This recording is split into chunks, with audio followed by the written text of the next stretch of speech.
Hi hello good morning welcome back to my YouTube channel. So ನಾನಿವತ್ತು ಒಂದು special ಆದ ದೇವಸ್ಥಾನ ವಿಸಿಟ್ ಮಾಡೋಣ ಅಂತ ಹೇಳಿ ಹೋಗಿದ್ವಿ. ಸೊ ಇದು ಬಂದುಬಿಟ್ಟು ಹಳೆಯ ಹೊಯ್ಸಳರ ಕಾಲದ ದೇವಸ್ಥಾನದ ಹೆಸರು ಲಕ್ಷ್ಮೀ ನರಸಿಂಹಸ್ವಾಮಿ ದೇವಸ್ಥಾನ ಅಂತ ಹೇಳಿ. ಸೊ ಇದಿರೋದು ನುಗ್ಗೇಹಳ್ಳಿ ಗ್ರಾಮದಲ್ಲಿ. ನಿಯರ್ ಬೈ ಪ್ಲೇಸಸ್ ಇರೋರಿಗೆ ಮಾತ್ರ ಇದ್ರ ಬಗ್ಗೆ ಗೊತ್ತಿರುತ್ತೆ. Actually there are so many hidden places ಅಂತಲೇ ಹೇಳ್ಬೋದು. ಇದೆಲ್ಲ ಹಿಡನ್ ಜೆಮ್ಸ್ ಅಂತಲೇ ಹೇಳ್ಬೋದು. ಎಷ್ಟು ಚೆನ್ನಾಗಿದೆ ಅಂದರೆ ಹೊಯ್ಸಳರ ಶಿಲ್ಪಕಲೆ. ಸೊ ಹಿಂದ್ಗಡೆ ಪಾರ್ಟ್ ಕಾಣಿಸ್ತಾ ಇರೋದು ಹೊಯ್ಸಳರದು, ಹಾಗೆ ಮುಂದೆ ಕನ್ಸ್ಟ್ರಕ್ಟ್ ಮಾಡಿರುವಂಥದ್ದು ಚೋಳರದಂತೆ.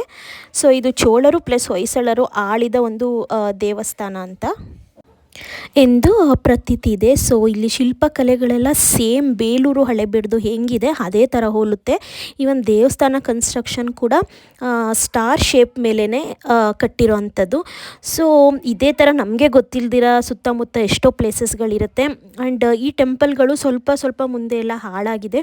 ಸಿನ್ಸ್ ಆವಾಗಿಂದ ಕಟ್ಟಿರೋದ್ರಿಂದ ನಾವಲ್ಲಿ ವಿಚಾರಿಸಿದ ಪ್ರಕಾರ ಇದು 800 ವರ್ಷದ ಹಳೆಯದು ಅಂತ ಹೇಳಿದರು. ಇವನ್ ಸ್ಕಲ್ಪ್ಚರ್ಸ್ ಕೂಡ ಅಷ್ಟೇ ಚೆನ್ನಾಗಿದೆ. ಆ್ಯಂಡ್ ಟೆಂಪಲ್ ಮೇಲೆ ಕೆತ್ತಿರುವಂಥ ಆಲ್ಮೋಸ್ಟ್ ಶಿಲ್ಪಕಲೆಗಳಾಗಿರ್ಬೋದು ಎಲ್ಲ ಸೇಮ್ ಥರನೇ ಇದೆ. And you can see that base ಕೂಡ ಸ್ಟಾರ್ ಶೇಪಲ್ಲೇ ಇದೆ. ಈ ಥರ ತುಂಬ ದೇವಸ್ಥಾನಗಳಿದೆಯಂತೆ. ಸೊ ಅವರು ನಮಗೆ ಹೇಳಿದ್ದು ಲೈಕ್ ಸೋಮನಾಥೇಶ್ವರ ದೇವಸ್ಥಾನ ಅಂತ ಒಂದಿದೆ. ಆ್ಯಂಡ್ ಹಾಗೆ ಅವ್ರು ಹೇಳಿದ್ದು ತುಂಬ ಜನ ಬಂದು ವಿಸಿಟ್ ಮಾಡೋದ್ರು ಕೂಡ ಇಲ್ಲೆಲ್ಲ ಹಾಳು ಮಾಡಾಕ್ತಾರೆ ಒಳಗಡೆ ಕಲೆ ಆಗಿರ್ಬೋದು ಇನ್ನೊಂದು. ಹಂಗಾಗಿ ಜಾಸ್ತಿ ನಾವು ಪ್ರಮೋಟ್ ಕೂಡ ಮಾಡಲ್ಲ ಅಂತ ಹೇಳಿದರು. ಬಟ್ ಆದರೂ ನಾನು ವೀಡಿಯೋ ಮಾಡಿ ತೋರಿಸ್ತಾ ಇದ್ದೀನಿ. ಸೊ ದಟ್ ತುಂಬ ಚೆನ್ನಾಗಿದೆ ಇಲ್ಲಿ. ಅವರು ಜಾಸ್ತಿ ಜನಕ್ಕೆ ವೀಡಿಯೋ ಮಾಡೋಕ್ಕೂ ಕೂಡ ಬಿಡಲಿಲ್ಲ. ಬಟ್ ಇಂದ ಹಿಡನ್ ಪ್ಲೇಸ್ ಮತ್ತು ಒಂದು ಡಿವೈನ್ ಪ್ಲೇಸ್ ಆಗಿರೋದ್ರಿಂದ ಇದನ್ನ ತೋರಿಸ್ಲೇಬೇಕಂತೇಳಿ ರಿಕ್ವೆಸ್ಟ್ ಮಾಡಿ ಅವ್ರಿಗೆ ನಾನು ಒಂದು ವಿಡಿಯೋನ ಮಾಡಿಕೊಂಡೆ.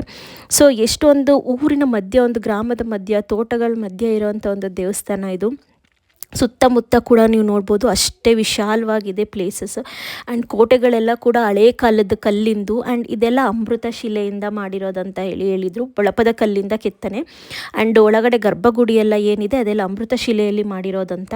ಅಲ್ಲಿ ಬಂದು ಆ್ಯಕ್ಚುಲಿ 3 ದೇವರುಗಳಿದ್ದಾವೆ. ಒಂದು ಲಕ್ಷ್ಮೀ ನರಸಿಂಹಸ್ವಾಮಿ ಅಂತ ಒಂದು, ಇನ್ನೊಂದು ವೇಣುಗೋಪಾಲ ಸ್ವಾಮಿ ಅಂತ ಒಂದಿದೆ. ಆ್ಯಂಡ್ ಮಧ್ವಾಚಾರ್ಯರು ಹಾಗೆ ಕೆಲವರು ಸೈನ್ಸ್ದು 2 ವಿಗ್ರಹಗಳು ಕೂಡ ಇದೆ.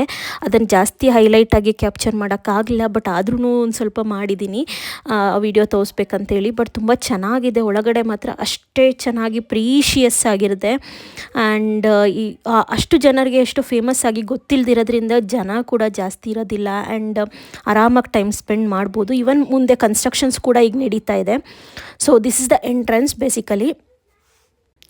ಸೊ ಇಲ್ಲಿ ಕೆಲವರು ಹರಕೆ ಮಾಡ್ಕೊಳ್ಳೋರು ಇಲ್ಲಿ ದೀಪದ ಬಟ್ಟಲುಗಳನ್ನ ಕೊಡ್ತಾರಂತೆ. ಸೊ ಇದೆಲ್ಲ ದೀಪದ ಬಟ್ಟಲುಗಳು. ಆ್ಯಂಡ್ ಹಳೆ ಕಾಲದ್ದು ದೇವರ ವಿಗ್ರಹಗಳಿಗೆ ಹಾಕಿರೋವಂಥ ಪ್ರಭಾಳೆಗಳು ಅದು ಎಲ್ಲ ಇದೆ. ಆ್ಯಂಡ್ ಇವನ್ ಇಲ್ಲಿ ಕೂಡ ಜಾತ್ರಾ ಮಹೋತ್ಸವ ನಡೀತಾ ಇದೆ. ಅದರಿಂದ ತೇರು ಎಲ್ಲ ಮಾಡ್ತಾರಂತೆ. So more than 2,000 to 3,000 peoples ಕೂಡ ಗ್ಯಾದರ್ ಆಗಿ ಮಾಡುವಂಥ ಒಂದು ದೊಡ್ಡದಾಗಿ ಮಾಡ್ತಾರೆ ಅಂತ ಹೇಳಿದರು. ಆ್ಯಂಡ್ ಅಲ್ಲಿ ಕಾಣಿಸ್ತಿರೋ ವಿಗ್ರಹಗಳನ್ನೆಲ್ಲ ಕೂಡ ತುಂಬ ಹಳೇ ಕಾಲದ್ದು. ಅವ್ರು ಹೇಳಿದ ಪ್ರಕಾರ 800 ವರ್ಷ ಹಳೇ ಕಾಲದಂತೆ. ಅದನ್ನು ಈಗಲೂ ಕೂಡ ಹಾಗೆ ಇಟ್ಟಿದ್ದಾರೆ. ಆ್ಯಂಡ್ ಪೂಜೆ ಟೈಮ್ ಕೂಡ ಎನಿ ಟೈಮ್ ಇರುತ್ತೆ. ಆ್ಯಂಡ್ ನಾನು ಹೇಳ್ದಂಗೆ ಇಲ್ಲಿ 2 ಮುನಿಗಳದು ಅಲ್ಲಿ ವಿಗ್ರಹಗಳಿದ್ದಾವೆ. ಆ್ಯಂಡ್ ಒಳಗಡೆ ಅಲ್ಲಿ ವೀಡಿಯೋ ಮಾಡೋಕ್ಕೆ ಬಿಡಲಿಲ್ಲ. ಬಟ್ ಆದರೂ ಕ್ಯಾಪ್ಚರ್ ಮಾಡಿದ್ದೀನಿ. ಇಲ್ಲಿರೋದು ಲಕ್ಷ್ಮೀ ನರಸಿಂಹಸ್ವಾಮಿ. ಆ್ಯಂಡ್ ಇಲ್ಲಿ ನೋಡ್ಬೋದು ಮೇಯ್ನ್ ಟೆಂಪಲ್ ಅಂತ ಅಂದರೆ ಇದೇನೆ ಮೇಯ್ನ್ ದೇವರು. ಬಟ್ ಅಲ್ಲಿ ಜಾಸ್ತಿ ಮಾಡೋಕ್ಕೆ ಬಿಡಲಿಲ್ಲ. ಆ್ಯಂಡ್ ಇವನ್ ಒಳಗಡೆ ಶಿಲ್ಪಕಲೆಗಳು ಕೂಡ ತುಂಬ ಚೆನ್ನಾಗಿದೆ. ಆ್ಯಂಡ್ ಇದು ಮೇಲ್ಗಡೆ ಮಾಡಿರೋದು ಅದೇ ಥರ ಅಲ್ಲಿ ದೂರದಲ್ಲಿ ಕಾಣಿಸ್ತಿರೋದು ಚೆನ್ನಕೇಶವ ಸ್ವಾಮಿ.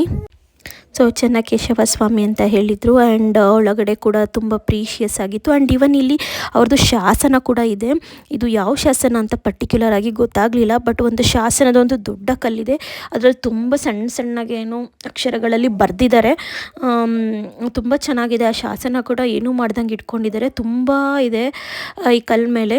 ಆ್ಯಂಡ್ ಇದು ಈಗ ಹಾಗೆ ಹೇಳಿದ ಹಾಗೆ ಹಿಂದೆ ಇರುವಂಥದ್ದು ಹೊಯ್ಸಳರಿಗೆ ಸೇರಿದ್ದು, ಹಾಗೆ ಮುಂದೆ ಇರುವಂಥದ್ದು ಚೋಳರಿಗೆ ಸೇರಿದ್ದಂತೆ. ಸೊ ಒಂದು ಡಿವೈನ್ ಪ್ಲೇಸ್ ಜೊತೆಗೆ ಇದಾಗಿತ್ತು ನನ್ನ ಇವತ್ತಿನ ಯೂಟ್ಯೂಬ್ ಚಾನಲ್ ವಿಶೇಷ. ಸೊ ಇಷ್ಟ ಆದರೆ like, share and subscribe. Thank you. Wait until next video. Bye.